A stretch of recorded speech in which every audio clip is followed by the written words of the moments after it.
Honours পাশ করে এক যুবক দীর্ঘদিন ধরে চাকরি পাচ্ছে না। হঠাৎ একদিন চিড়িয়াখানায় তার একটা চাকরি হয়ে গেল। চিড়িয়াখানার বাঘটা হঠাৎ করে মারা যাওয়ায় খাঁচাটা শূন্য হয়ে পড়ে আছে। কর্তৃপক্ষ বলল, তুমি যদি খাঁচার ভেতরে একটা বাঘের পোশাক পরে বাঘের মতো তর্জন গর্জন দিতে পারো তাহলে মাসে 8,000 টাকা পাবে। বেকার ছেলেটা তাতে রাজি।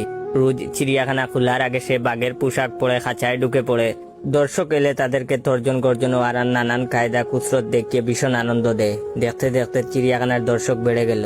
বাঘের খাঁচার সামনে বিরাট ভিড়। চিড়িয়াখানা কর্তৃপক্ষ খুশি হয়ে বেতন বাড়িয়ে দিল। ভালোই চলছিল দিন। হঠাৎ হলো একদিন বিপত্তি। বাঘের খাঁচার পাশেই ছিল সিংহের খাঁচা। দুই খাঁচার মাঝে একটা লোহার জালের বেড়া। একদিন সেই বেড়া ধরে লাফিয়ে নেচে কুদে মজা দেখাতে গিয়ে পুরনো বেড়া ভেঙে সে গিয়ে পড়লো সিংহের খাঁচার ভেতর। এখন কি হবে? পিতৃক প্রাণটা বুঝে আজ সিংহের হাতেই গেল। বয়ে জবু তবু হয়ে খাঁচার এক কোণে বসে দুয়া দুরুদ পড়তে লাগলো বেচারা।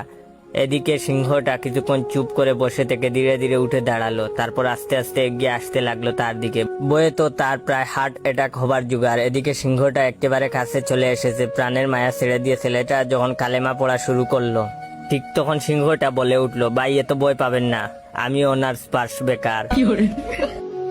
ভিডিওটা কেমন লাগলো অবশ্যই কমেন্ট